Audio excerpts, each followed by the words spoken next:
¿Qué es lo que hace que WWE sea tan emocionante? Y seguro que eso es una pregunta muy compleja, pero sin duda, una de las principales respuestas es la siguiente: las traiciones que nadie ve venir. Esos momentos en los que tu superestrella favorita te rompe el corazón y se convierte en el villano más despiadado. ¿Qué es lo que, mi gente? Yo soy Noah y por eso hoy en el Noah Club, los mejores turn heels de la historia. Disclaimer, esto no es un top. Déjame en los comentarios cómo ordenarías estos turn heels. Y de hecho, si es que me estoy olvidando de alguno, también házmelo saber. A ver si armamos una parte 2. Ahora sí, corre video.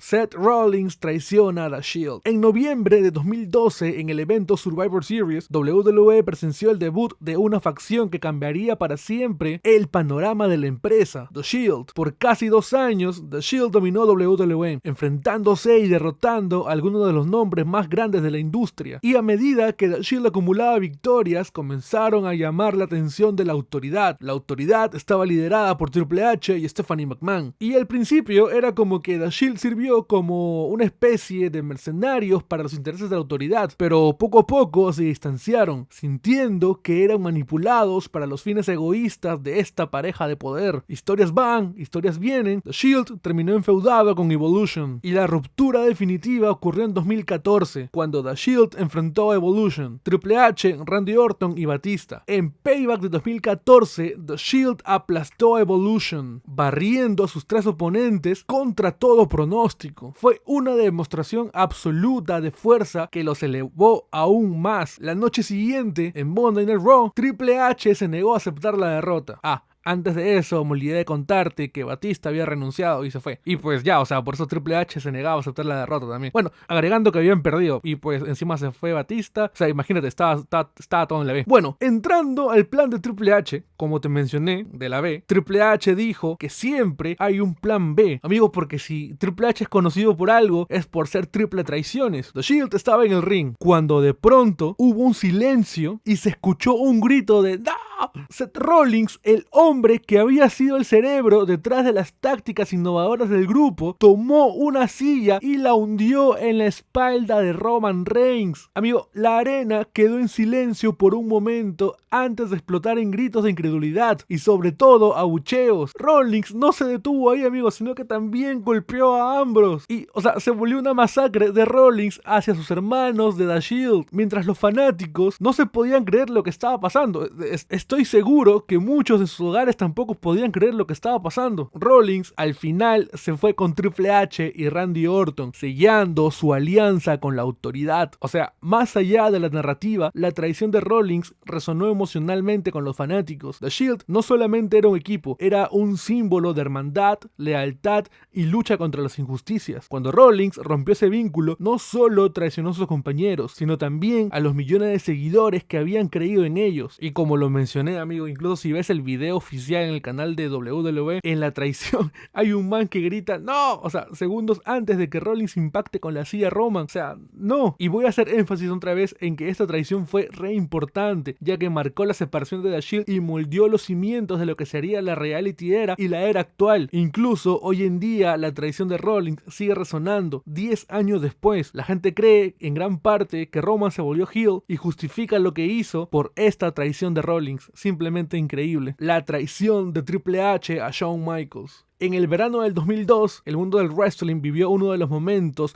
más impactantes y personales en la historia de WWE. Una amistad forjada a lo largo de los años y probada en múltiples ocasiones colapsó en cuestión de segundos. La traición de Triple H a Shawn Michaels no solo marcó el comienzo de una de las rivalidades más intensas y emotivas de todos los tiempos, sino que también devolvió a Michaels a los cuadriláteros tras 4 años de ausencia. A finales de los años 90, The Generation X se había establecido como uno de los stables más icónicos en la historia del wrestling. Liderados por Shawn Michaels y Triple H, DX era todo lo que estaba bien en la vida. O sea, eran irreverentes, controvertidos, revolucionarios. O sea, les valía madre todo, amigo. Juntos rompían las reglas y se burlaban de la autoridad. Y pues eso, amigo, eso era otra cosa. O sea, por eso y muchos motivos más, estoy seguro que se convirtieron en los favoritos de toda una generación que buscaba rebelarse contra lo que estaba establecido. Sin embargo, en el 90 98, Michaels se retiró debido a una grave lesión en la espalda y Triple H tomó el mando de DX y llevó al grupo a nuevas alturas, consolidándose como uno de los nombres más importantes en la era de la Attitude. A pesar de tener caminos separados, la hermandad entre ambos siempre fue un pilar en la narrativa de WWE. Para el verano del 2002, la historia parecía cerrar con broche de oro. Shawn Michaels, finalmente recuperado y milagrosamente, estaba por regresar a WWE como parte del stable NWO, pero esa historia nació muerta, así que pailas. Se continuó el camino de Shawn en solitario y el anuncio de que DX se reuniría emocionó a los fanáticos, quienes esperaban ver nuevamente a los dos amigos gobernar Raw, lo que llevó al 22 de julio del 2002 en Monday Night Raw. Triple H y Shawn Michaels aparecieron juntos en el ring. Nada podría malir sal, o sea, todo apuntaba en que DX se estaba reformando e iban a controlar todo como en los viejos tiempos. Sin embargo, el destino tenía otros planes. Esa misma noche, mientras Michaels se preparaba para continuar con el espectáculo, Triple H lo atacó por sorpresa con un devastador pedigree.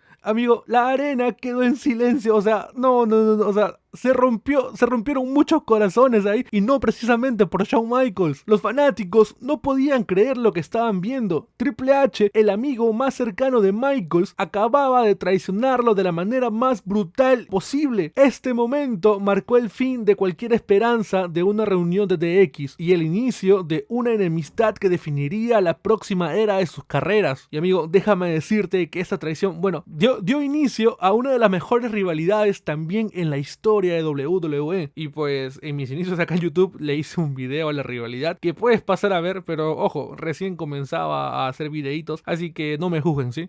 Hey amigo, pero no te vayas todavía, espera que termine este video. Mientras tanto, puedes darle like al video y suscribirte si te está gustando. Eso me ayuda a que este proyecto pueda seguir creciendo. Ahora sí, seguimos. El turn heel de Stone Cold Steve Austin. Y para ponernos en contexto, Stone Cold Steve Austin y Vince McMahon tuvieron una de las rivalidades más épicas durante la era de la Attitude, y esta rivalidad representaba el choque entre el rebelde antisistema y el tiránico jefe corporativo, un conflicto que, como te lo dije, definió la era de la Attitude y sobre todo conectó con millones de fanáticos. La gente empatizaba con Stone Cold porque pues a quién no le gustaría agarrar a vergazo limpio a su jefe, o sea. Sin embargo, ocurrió algo, un giro que nadie vio venir, ni siquiera los más puros conocedores. Nada, te creas. Austin hizo lo impensable, se alió con Vince McMahon en WrestleMania 17, y este momento no solo marcó uno de los turn heels más impactantes de todos los tiempos, sino que también dividió a los fanáticos que lo apoyaban ciegamente. Vamos al contexto. En Royal Rumble 2001, Stone Cold ganó su tercera batalla real, asegurando un lugar en el evento principal de WrestleMania 17. Su oponente sería nadie más, nadie menos que La Roca, quien para ese momento también era una de las figuras más queridas de la compañía, y sobre todo, el campeón de WWE, el campeón del pueblo. Y amigo, la rivalidad entre Austin y La Roca estaba cargada de historia pura, era cine, papá, cine. Austin estaba desesperado por recuperar el campeonato de WWE, declarando que necesitaba esta victoria más que cualquier otra cosa en su carrera. Mientras tanto, Vince parecía estar al margen de esta narrativa, ya que él tenía otro tipo de conflictos, lo que desvió la atención de cualquier posible interferencia suya, o sea, nadie lo veía venir. Fue así que el 1 de abril del 2001, en el Rhode Island Astrodome de Houston, Texas, WrestleMania 17 marcó uno de los eventos más grandes en la historia de WWE. Y amigo, la rivalidad de estos dos la puedes encontrar en mi video de rivalidades que fueron cine. Pásalo a ver después de que termines de ver este video. Bueno,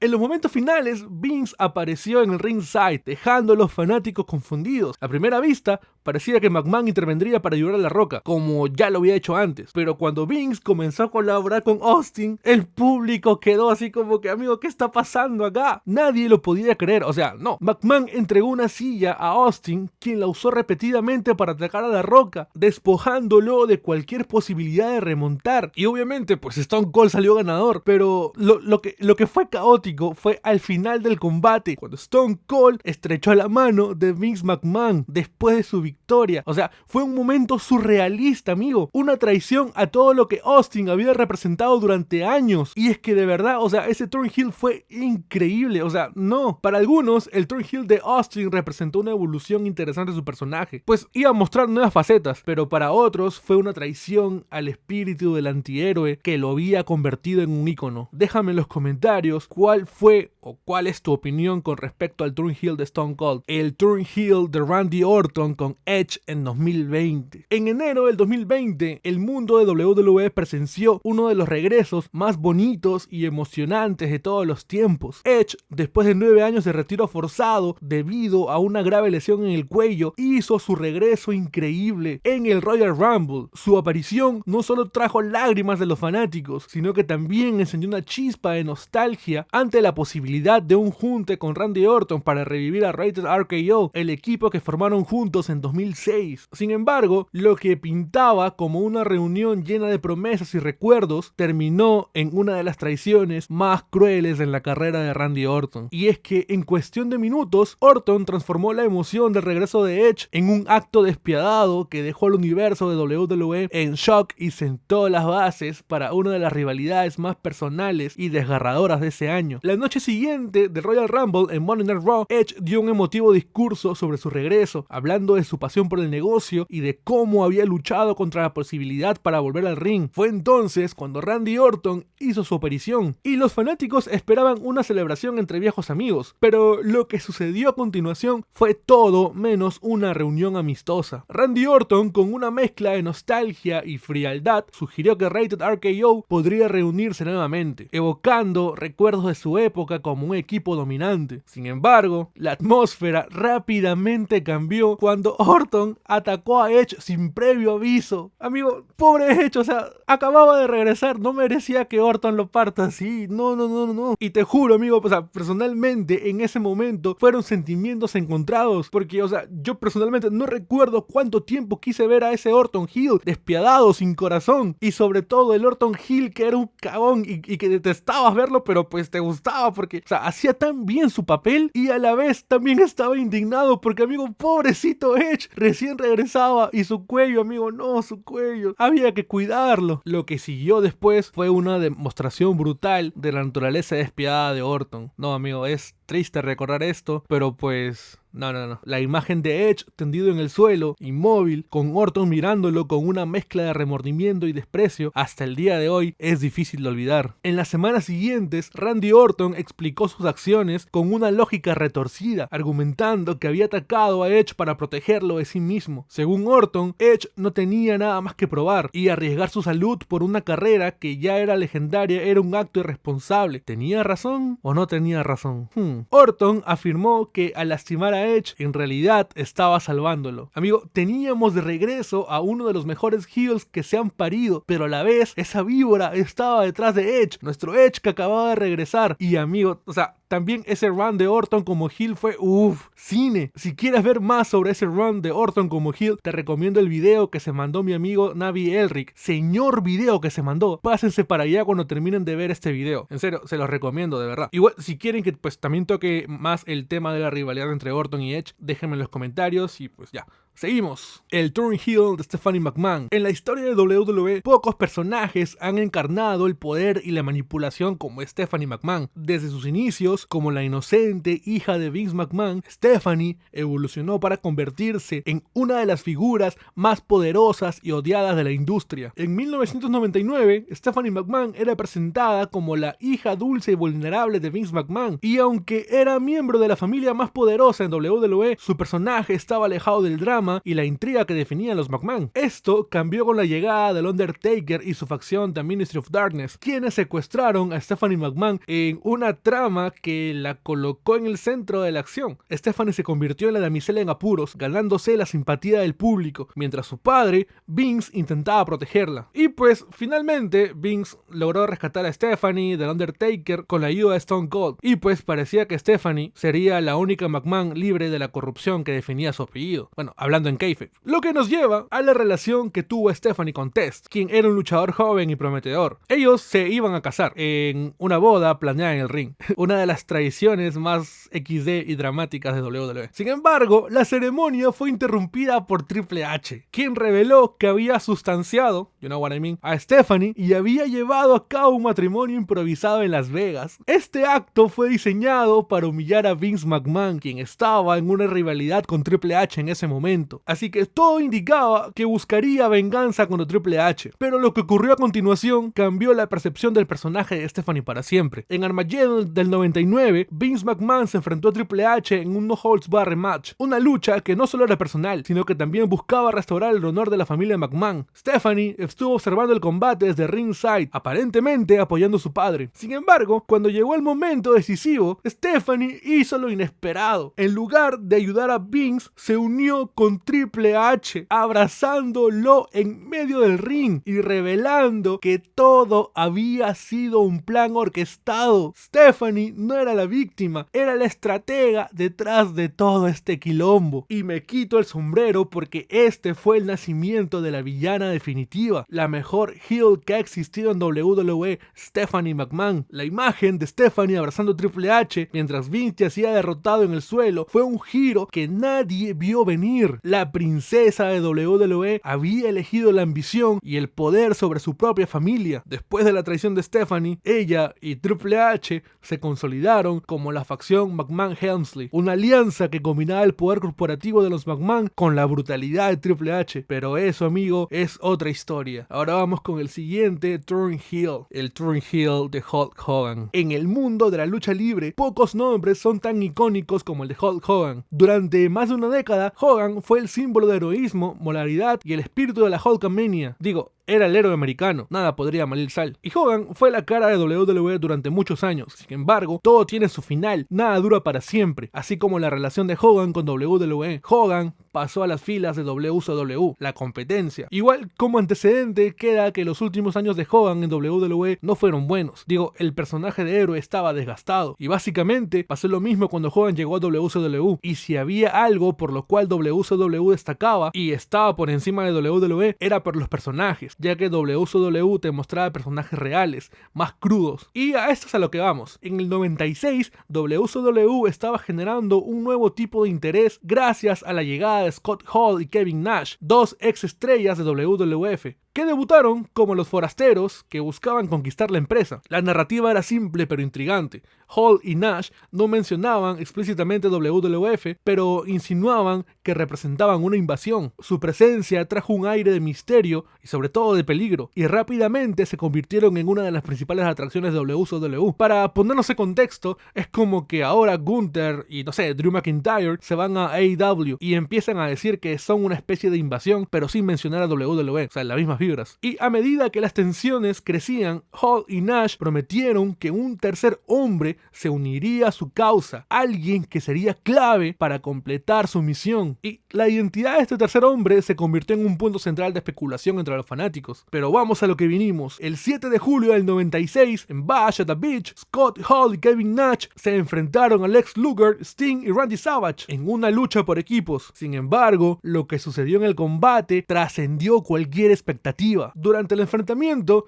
el tercer hombre aún no había aparecido, dejando a los fanáticos en suspenso. Y aparentemente todo salió de control. Así que se vio a Hogan caminar con dirección al ring. Parecía que estaba ahí para salvar el día y defender a WCW del ataque de Nash y Hall. Sin embargo, en otro giro inesperado, y tal vez el más polémico de todos, Hogan atacó a Randy Savage con un leg drop, dejando a todo el mundo con la boca abierta. Amigo, Hogan se había aliado con Hall y Nash, sellando su traición con una promo que aún resuena en la historia del wrestling, que decía básicamente: este es el futuro del wrestling. Ustedes pueden llamarlos New World Order. Cine. Amigo, yo todavía cada vez que veo esto es como que... Amigo, es que es muy cine esto de acá. El superhéroe más grande del wrestling se convirtió en villano. Literalmente fue: o mueres siendo héroe o vive lo suficiente para convertirte en villano. Y el público, amigo, ¿qué te cuento? El público que alguna vez idolatró a Hogan respondió con una lluvia de abucheos y empezó a tirar basura al ring. Fue un momento lleno de caos que encapsuló el impacto de la traición. Después de esta traición, Hulk Hogan renunció a su imagen de héroe y adoptó el personaje de Hollywood Hogan, con su barba negra teñida, gafas de sol y sobre todo una actitud muy arrogante. Es como que Cena ahora, antes de su retiro, tenga un turn heel. Yo siento que el mundo perdería la cabeza ahí. Y ese mismo sentimiento causó para muchos el turn heel de Hogan, algo totalmente inesperado. Y para mí, acá sí lo digo sin miedo alguno, este ha sido el mejor turn Thornhill de la historia. Los demás pónganlo en el puesto que ustedes quieran, pero este me lo dejan como el primero. Y hasta acá el video de hoy. Gente, déjenme en los comentarios qué Thornhill se me ha escapado. Ahí está. Yo creo que me olvidé del Thornhill de Shawn Michaels a Marty Jannetty. Ya me estoy dando cuenta ahora que estoy terminando el video. Así que, no sé, déjame más acá y armamos una parte 2. No olvides suscribirte y darle like al video. Gente, ya estamos cerca de llegar a los 10.000 suscriptores. Vamos a darle con todo para llegar. Ahora sí, buenos días, buenas tardes, buenas noches. Este fue Noah y... Give me a hell yeah!